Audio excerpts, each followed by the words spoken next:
నమస్తే అమ్మా. నమస్తే అమ్మా. క్షీరాబ్ది ద్వాదశి గురించి తెలుసుకోవాలని ఉంది. ఈ రోజు ఎందుకు ఇంపార్టెంట్?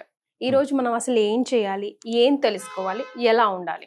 క్షీరాబ్ది అంటే క్షీరం అంటే పాలు కదా, అబ్ది అంటే సముద్రం. సముద్రం. క్షీరాబ్ది అంటే పాల సముద్రం. పాల సముద్రానికి సంబంధించినటువంటి ద్వాదశి. అంటే పాల సముద్రం ద్వాదశి కాంబినేషను కదా.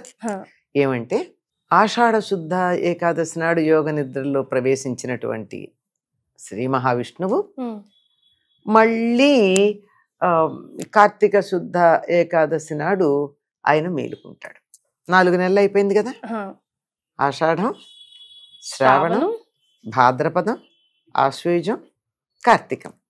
కార్తీక శుద్ధ ఏకాదశి నాటికి 4 నెలలు అనగా 8 గంటలు ఆయనకి. మనకి సంవత్సరం అయితే వాళ్ళకు ఒక రోజు. సంవత్సరం మనకి రోజులో ఎన్ని గంటలు ఉంటాయి? 24 గంటలు ఉంటాయి. మనకి సంవత్సరంలో 24 పక్షాలు ఉన్నాయి. 12 నెలలు ఉన్నాయి. నెలకి 2 పక్షాలు. 4 నెలలు అంటే ఎన్ని పక్షాలు? 8 పక్షాలు. 8 పక్షాలు అంటే 8 గంటలు సంవత్సరంలో లెక్క. నిద్రపోవాల్సింది రాత్రి ఉండే సమయం ఎంత? 8 గంటలు. అంతే కదా. ఈ 8 గంటలు అయ్యి ఆయన మేలుకుంటాడు కార్తీక శుద్ధ ఏకాదశి నాడు. దానిని ఏమంటారంటే ఉత్థాన ఏకాదశి అంటారు. ఉత్థాన ఏకాదశి లేచినట్టు ఆయన నిద్ర లేచినటువంటి ఏకాదశి. ఆ ఏకాదశి నాడు ఆయన మేలుకున్న తరువాత 12వ తారీఖు ఏకాదశి, 13వ తారీఖు మనకి క్షీరాబ్ది ద్వాదశి. ఆయన మేలుకున్నాక ఆయనకి గబగబా ఆహ్వానం పలకడానికి ఆయన నిద్రలేచి బయటికి రాగానే కనపడడం కోసం పాల సముద్రం నిండా దీపాలు వెలిగించి సిద్ధంగా చూస్తూ ఉంటారట దేవతలంతా. ఆయన ఇల్లు ఎక్కడుందమ్మా? పాల సముద్రం మధ్యలో ఉంది. దాని మీద శేషపాన్ మీద ఆయన హాయిగా విశ్రాంతిగా యోగ నిద్రలో ఉంటాడు. ఆయన మేలుకోగానే బయటికి చూస్తే ఆ పాల సముద్రం నిండా దీపాలు కనపడితే ఆయనకి ఎంతో ఆనందంగా ఉంటుంది. అందుకని తాము వచ్చాము అని తెలియచెప్పడానికి సంకేతంగా దీపాలు వెలిగించి, తెల్లవారబోతోంది, తెల్లారుజామున కదా దీపాలు పెట్టాలి మనం. రాత్రి అయిపోయింది దేవతలందరికీ, తెల్లవారుజామది అంటే 4:30 ఆ ప్రాంతం మన లెక్కన గనక అయినట్టయితే ఆ సమయంలో లేచి దీపాలు వెలిగించుకుని స్వామి కోసం ఎదురు చూస్తూ ఉంటారు. అది క్షీరాబ్ది ద్వాదశి. దానికి సంకేతంగా మనం ఏం చేస్తాం? ఈనాడు ఏకాదశి నాడు అందరూ ఉపవాసం ఉంటారు. ద్వాదశి నాడు చక్కగా తులసి దగ్గర సాయంకాలం సమయానికి అనేకమైన దీపాలు పెడతారు. దానికి క్షీరాబ్ది ద్వాదశి అని పేరు పెట్టుకుంటాం. అలా పెట్టుకుని తులసి దగ్గరే పెడతాం. కార్తీక మాసం అంతా తులసికి ప్రాధాన్యమే. అలా ఉండే ఆ తులసి దగ్గర కార్తీక దామోదరుణ్ణే పూజిస్తాం. ఆ కార్తీక దామోదరుడి దగ్గర పూజ చేసి సాయంత్రం తులసికి విష్ణువుకి కళ్యాణం చేస్తాం. తులసి కళ్యాణం జరుగుతుంది. తులసిలో కూడా ఎన్నో రకాల తులసులు ఉన్నాయి కదమ్మా. 5 రకాలు ఉన్నాయమ్మా. మనం మామూలుగా మన దగ్గర అందుబాటులో ఉండేవి 3 రకాల తులసులు మనకు బాగా దొరుకుతూ ఉంటాయి. ఒకటి కృష్ణ తులసి, అంటే ఊదారంగు ఆకులు ఊదారంగు కాడలు ఉండి ఎండ బాగా కనుకున్నట్టయితే మొత్తం అసలు ఆకులు ఆకుపచ్చతనం లేకుండా నల్లబడిపోతూ ఉంటుంది. అది కృష్ణ తులసి. కాడ దగ్గర కొంచెం బ్రౌన్ గా ఉండేటటువంటిది మామూలు తులసి. లక్ష్మీ తులసి అని చెప్పి అది కాడ కూడా ఆకుపచ్చ రంగుగానే ఉంటుంది, ఆకులు కూడా లేత ఆకుపచ్చ రంగులోనే ఉంటాయి.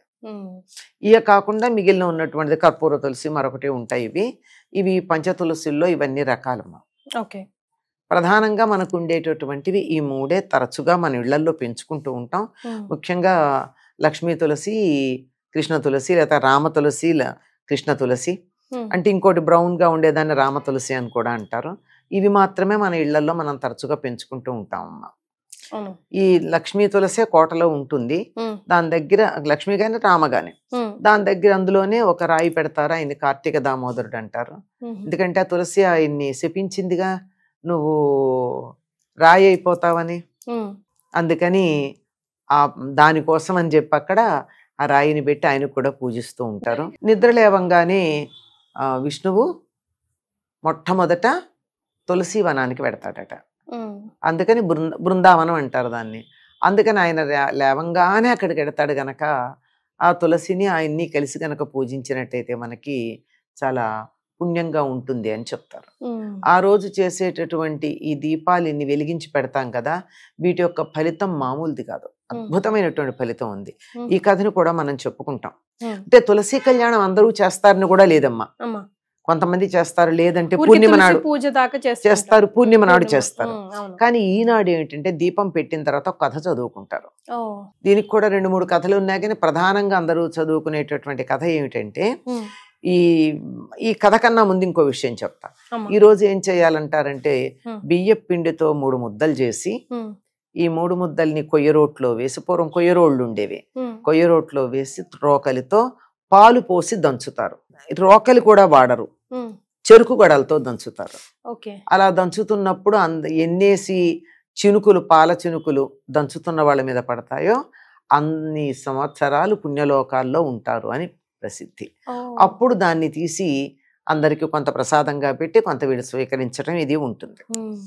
ఈ కథ ఏముందంటే, ఒకప్పుడు ఒక బ్రాహ్మణుడికి సంతానం లేకపోతే దేవుణ్ణి ప్రార్థించట. వాళ్ళు ఎంత బాగా ప్రార్థించుకునే వాళ్ళు అంటే, వాళ్ళకి దేవుడు ప్రత్యక్షం అయ్యేవాడు. అయితే ఏంటంటే, దేవుడు ప్రత్యక్షం అయితే మోక్షం అడగకుండా నాకు సంతానం కావాలని అడిగాడు. రాతలో లేనప్పుడు ఏం చేస్తారమ్మా, ఏదో కొన్ని కండిషన్స్ పెట్టిస్తారు. ఆయువు లేని కొడుకు కావాలా, 5వ తనం లేని కూతురు కావాలా అని అడిగాడు. ఏం కోరుకున్నాడు మరి? ఆయన కూతురే కావాలన్నాడు. సరే, 5వ తనం లేకపోతే లేకపోయింది, కానీ ఆ రోజుల్లో 8 సంవత్సరాలకు వివాహం చేయడం, ఆ అమ్మాయి వైధవ్యం రావడం, తల్లిదండ్రుల దగ్గరే ఉండడం ఉంటూ ఉండేది. అయితే ఈ వైధవ్యం రావచ్చేమో గాని ఇంత దారుణమైనటువంటి ప్రవర్తన ఉండాల్సిన అవసరం లేదు. ఆ అమ్మాయి చాలా కఠినాత్మరాలుగా ఉండేది. మరి పరిస్థితుల వల్ల తన ఒంటరి జీవితం, తల్లిదండ్రులు చనిపోయాక ఇంకా తన ఒంటరిగా బతకాలి, తనకు ఆదుకునే వాళ్ళు లేరు, ఇటువంటి పరిస్థితుల్లో చాలా కఠినాత్మరాలుగా ఉండేది. ఇంటికి ఎవరైనా వచ్చేదని అడిగితే నాస్తి నారాయణ, నాస్తి నారాయణ అనేది. నాస్తి అంటే లేదు అని అర్థం, లేదు లేదు లేదనేది. సరే, ఒకసారి ఈ అమ్మాయి ఇంత చాలా కష్టంగా ఉందని చెప్పి అలా విహారం చేస్తూ ఈ అమ్మాయి దరిద్రంలో ఓలాడుతూ కఠినాత్మురాలయ్యుండి నికృష్టమైన జీవితం గడుపుతూ ఉంటే దయతలిచి ఈ అమ్మాయిని ఉద్ధరించడానికి ఏమన్నా మార్గం లేదా అంటే, దీపదానం చేస్తే ఏమన్నా ఫలితం ఉంటే ఏదన్నా దానం చేస్తే ఫలితం ఉంటుంది అన్నాడు. అందుకని అది అక్కడ వెళ్ళారు, వెళ్ళి అడుగుతూ ఉంటే అధా ప్రకారంగా నాస్తి నారాయణ అంది. అంటే 2వసారి అడిగాడు, మళ్ళీ అదే అంది. 3వసారి అడిగితే ఆవిడ ఇల్లు అలుక్కుంటోందిట. ఆ ఇల్లు అలుకుతున్న గుడ్డ కాస్త గిరాట్టు కొట్టింది కోపంతో. దాంట్లో కందిగింజ ఉంది. కందిగింజ దానం చేసిన ఫలం వచ్చింది అమ్మాయికి. ఆ ఫలంగా ఆ కంది గింజను అక్కడ వేసేసి వెళ్ళిపోయాడు ఆయన. వెళ్ళిపోతే దాంట్లోంచో మొక్క వచ్చింది. ఆ మొక్కలో ఆ కంది గింజలు తింటున్న పురుగులాగా పుట్టి కొన్ని జన్మలు గడిపింది. అయిన తర్వాత ఆ చెట్టు నుంచి ఇంకొక గింజ కింద పడి మళ్ళీ మొక్కలు వచ్చాయి. అట్లా జన్మలు పురుగు జన్మలు ఎత్తి కంది గింజలు తింటే, అంటే కంది గింజ ఒకటే దానం చేసింది ఆవిడ జన్మ మొత్తానికి. అందువల్ల అలా తింటూ ఉంటే దీనికి మోక్షం లేదా అని అడిగితే, ఎవరైనా కార్తీక ద్వాదశి నాడు దీపదానం చేసిన ఫలితం ఇస్తే ముక్తి లభిస్తుంది అని చెప్పి. ఇప్పుడు కార్తీక మాసంలో దీపదానం చేయాలి, కార్తీక మాసం రావాలి, దీపదానం చేయాలి. ఇదంతా ఎవరు? దేవతలకి మనలాగా ఇంత సమస్య లేదు కదా. కాలం మనకు ఒక సంవత్సరం అయితే వాళ్ళకు ఒక రోజే అయిపోతుంది కనుక ఆ సమయం చూసుకుని ఆవిడ అప్పటికప్పుడు ఈ వ్రతం చేసి ఇన్ని దీపాలు వెలిగించి ఆ దాన ఫలితాన్ని ఆ పురుగు రూపంలో ఉన్న నారాయణమ్మకి ఇచ్చింది.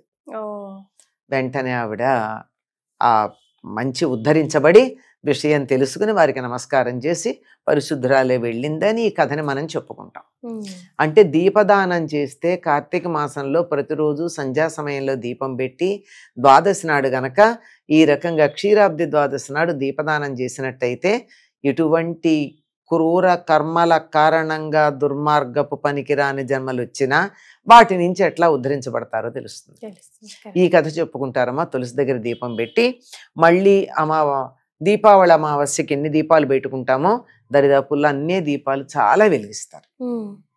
అంటే మేము ఇక్కడ ఉన్నాము అని తమ ఉనికిని నారాయణుడికి చెప్పుకోవడానికి దేవతలు వెలిగించినట్టుగా మనం కూడా మన ఆత్మజ్యోతుల్ని వెలిగించుకుని అక్కడ ఉండాలి అని క్షీరాబ్ది ద్వాదశి ఎక్కువ దీపాలు పెట్టడంలో ఉన్న ఉద్దేశం ఇదమ్మా. ఎస్, నేనైతే ఈ కథ ఎప్పుడు వినలేదమ్మా. జస్ట్ దీపాలు పెట్టాలి, తులసి కళ్యాణం చేయాలి అనే విన్నాను కానీ తులసి కళ్యాణం చేయడం అన్నది తర్వాత వచ్చింది. మొదటి నుంచి ఇది అలవాటు. తులసి కళ్యాణం ఇళ్లల్లో ఎవరు చేస్తారమ్మా? ఎక్కడో ఆలయాల్లో చేస్తారు గాని, లేదా 10 మంది కలిసి చేస్తారు. ఇంట్లో ఒకళ్ళో ఇద్దరు ఉండి కళ్యాణం ఎలా చేస్తారు? కనీసం ఈ పక్షం వాళ్ళు ఆ పక్షం వాళ్ళన్నా ఉండాలిగా. మరే ఇదేం గాంధర్వ వివాహం కాదు కదా. భలేగా చెప్పారమ్మా, ధన్యవాదాలు. నమస్తే అమ్మా.